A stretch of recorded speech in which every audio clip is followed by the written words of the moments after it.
और news room live में अब बात करते हैं रोवर प्रज्ञान की।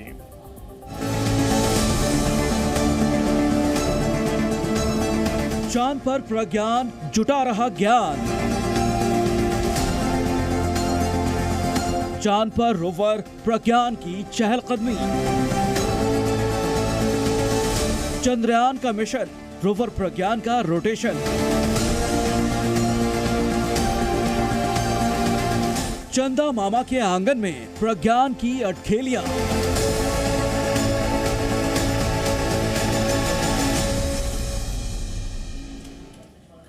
आज इसरो की ओर से प्रज्ञान रोवर की 2 तस्वीरें जारी की गई हैं, जिसमें एक तस्वीर में वो सुरक्षित रास्ते की तलाश करता नजर आ रहा है। चंद्रयान 3 सफलतापूर्वक लॉन्च होने के बाद प्रज्ञान लगातार वहां चहलकदमी कर रहा है और एक के बाद एक तस्वीरें भी भेज रहा है। इन तस्वीरों के जरिए तमाम जानकारियां मिल रही हैं। इसरो की ओर से इन तस्वीरों को जारी किया जा रहा है। वहीं बताया जा रहा है कि चंद्रमा की सतह पर कई अहम चीजें होने की जानकारी भी प्रज्ञान के जरिए मिल रही है। प्रज्ञान रोवर ने चांद पर सल्फर और ऑक्सीजन समेत कई तत्वों की पुष्टि की है।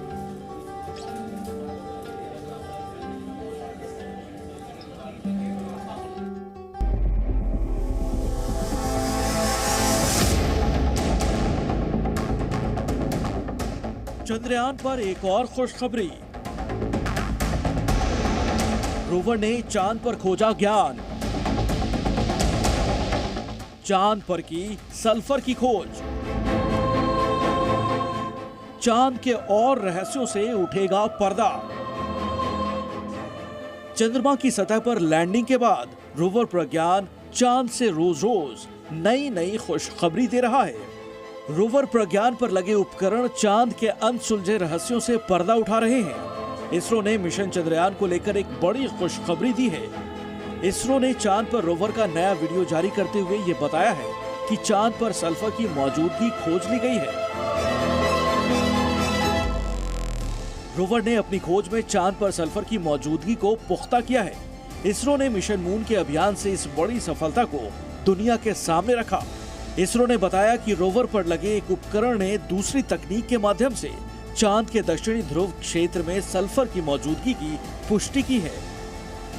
इसरो ने बताया कि अल्फा पार्टिकल एक्स-रे स्पेक्ट्रोस्कोप ने सल्फर के साथ अन्य छोटे तत्वों का भी पता लगाया है। इसरो द्वारा जारी किए गए एक वीडियो में 18 सेंटीमीटर लंबे एपीएक्सएस को घुमाते हुए एक ऑटोमेटिक हिंज मैकेनिज्म दिखाया गया है, जो डिटेक्टर हेड को चंद्रमा की सतह से करीब 5 सेंटीमीटर ऊपर स्थिर करता है। सल्फर की खोज के बाद अब रोवर चांद पर हाइड्रोजन की मौजूदगी का पता लगाने की कोशिश में है।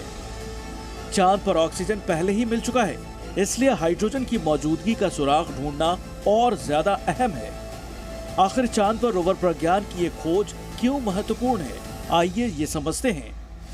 चांद की सतह पर सल्फर की खोज इस लिहाज से बहुत महत्वपूर्ण है क्योंकि इससे चांद की संरचना और वो कैसे विकसित हुआ, कैसे आकार में आया, इसके बारे में सुराग मिल सकता है। सल्फर सोलर सिस्टम का एक कॉमन एलिमेंट है, लेकिन चांद पर इसका मिलना दुर्लभ है। लिहाजा उसके दक्षिणी ध्रुव पर सल्फर की मौजूदगी को वाटर आइस यानी जल हिम की मौजूदगी का संकेत माना जा सकता है। वाटर आइस यानी जल हिम इसलिए महत्वपूर्ण है कि ये चांद पर भविष्य में इंसानों की रिहाइश के लिए पानी का स्रोत भी साबित हो सकता है। इतना ही नहीं, इससे स्पेसक्राफ्ट के लिए ईंधन और ऑक्सीजन भी पैदा किया जा सकता है।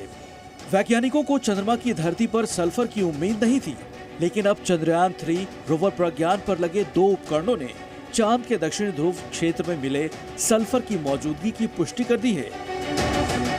चंद्रयान 3 जिस दक्षिणी ध्रुवीय क्षेत्र में उतरा, वहां चंद्रमा की मिट्टी और चट्टानें किससे बनी हैं, जिनका प्रज्ञान रोवर अपने वैज्ञानिक उपकरणों के साथ उत्तर खोजने की कोशिश कर रहा है। उम्मीद है कि जल्द प्रज्ञान इन रहस्यों से भी पर्दा उठा देगा। ब्यूरो रिपोर्ट, जी मीडिया।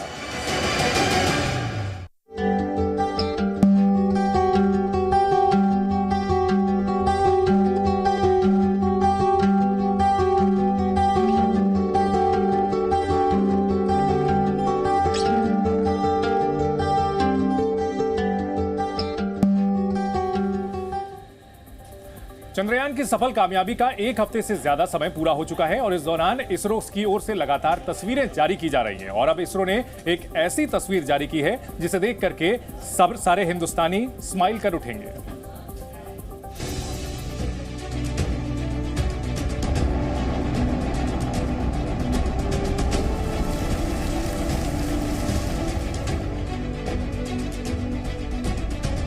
चांद से आई अनोखी और अनदेखी तस्वीर, चंद्रमा पर प्रज्ञान और विक्रम की दोस्ती की झलक।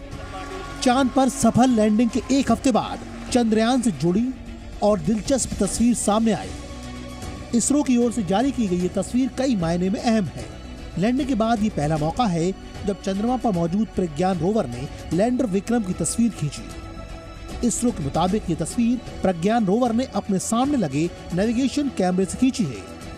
चांद की सतह पर मौजूद लैंडर की ये तस्वीर रोवर ने बुधवार सुबह 7:35 पर खींची। इस तस्वीर में लैंडर अपनी चारों टांगों पर चांद की सतह पर मजबूती के साथ खड़ा है। विक्रम लैंडर की यही तस्वीर भारतीय वैज्ञानिकों की कामयाबी की गवाही दे रही है। चांद के दक्षिणी ध्रुव पर चंद्रयान की सॉफ्ट लैंडिंग 23 अगस्त को हुई थी। तब से अब तक कई अपडेट चंद्रयान भेज चुका है, मगर प्रज्ञान रोवर ने पहली बार विक्रम लैंडर की तस्वीर खींचकर दुनिया को एक बार फिर हैरान कर दिया। तस्वीर में नजर आ रहा है कि चांद पर सूरज की रोशनी भी चमक रही है और उसकी वजह से लैंडर की छाया भी दिखाई दे रही है। लैंडर के लैंडिंग पॉइंट से कुछ फीट दूरी पर एक छोटा सा गड्ढा भी दिखाई दे रहा है।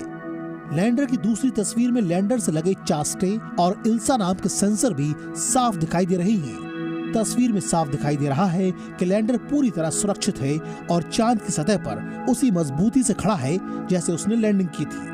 रोवर और लैंडर दोनों एक दूसरे के संपर्क में हैं और लगातार पृथ्वी को नई नई जानकारियां भेज रहे हैं। जिस कैमरे से प्रज्ञान रोवर ने लैंडर की तस्वीर खींची है उसे laboratory for electro optic systems ने बनाया है। लैंडर और प्रज्ञान रोवर दोनों में ही कैमरे लगे हुए हैं। लैंडर की आज की तस्वीर रोवर पर लगे नेविगेशन कैमरे ने खींची है। आइए आपको बताते हैं कि प्रज्ञान रोवर पर लगे कैमरे कैसे काम करते हैं। प्रज्ञान रोवर में सामने की ओर 2 नेविगेशन कैमरे लगे हुए हैं। एक कैमरा बाईं तरफ लगा है और दूसरा कैमरा दाईं तरफ। यही दोनों प्रज्ञान रोवर की आंखें हैं। ये दोनों कैमरे जो भी देखते हैं उसकी मदद से प्रज्ञान को रास्ता बताया जाता है। इन्हीं कैमरों की मदद से देखा जाता है कि प्रज्ञान के रास्ते में कोई पत्थर, चट्टान या क्रेटर ना आ जाए। प्रज्ञान रोवर का नेविगेशन कैमरा जो भी फोटो लेता है उससे पहले विक्रम लैंडर को भेजता है। विक्रम लैंडर फोटो को बेंगलुरु में मौजूद कंट्रोल रूम में भेजता है। उसके बाद उस फोटो को इसरो मीडिया में जारी करता है। चांद पर प्रज्ञान रोवर लगातार मूवमेंट कर रहा है। तय वक्त के हिसाब से प्रज्ञान 3 सितंबर तक चंद्रमा की सतह पर घूमता रहेगा और जानकारी जुटाता रहेगा। उसी हिसाब से वैज्ञानिक भी काम में जुटे हुए हैं। पहले ये थी कि लगभग दिन में एक बारी में 5 मीटर से लेके 30 मीटर तक मूवमेंट अगर कर पाए तो बहुत सारा हमको डेटा मिल सकता है अलग अलग जगह का। तो कुछ विजिबिलिटी और उसके इशू के कारण और थोड़ा हम क्योंकि वहाँ क्रेटर बोल्डर बहुत है तो ज़रा बारीकाई से एनालिसिस करके ही हम रोवर मूवमेंट करते हैं। तो वो सब देखते हुए अभी रोवर मूवमेंट थोड़ी उतनी अधिक नहीं हो पाई है जितनी हमको आशा थी। तो फिर भी अभी जो समय हमारे पास बचा है 3 सितंबर तक का, इवन शाम तक का, उसमें जितना अधिक से अधिक हो सके डेटा कलेक्ट किए जाए, खास करके रोवर के जो दोनों सेंसर है उसके द्वारा। प्रज्ञान रोवर अब तक चांद की सतह का तापमान और कई खनिजों की जानकारी भेज चुका है। चंद्रमा पर ऑक्सीजन होने के सबूत तो मिले ही है, साथ ही sulphur, aluminium, calcium, iron, chromium, titanium, manganese और सिलिकॉन की मौजूदगी का भी पता चला है। नई नई जानकारियों के बाद इसरो को आने वाले दिनों में भी चंद्रमा के कई रहस्यों से पर्दा उठने की उम्मीद है। जिस हिसाब से प्रज्ञान रोवर लगातार रिपोर्ट भेज रहा है वो वैज्ञानिकों का उत्साह बढ़ाने वाली है। जी न्यूज़।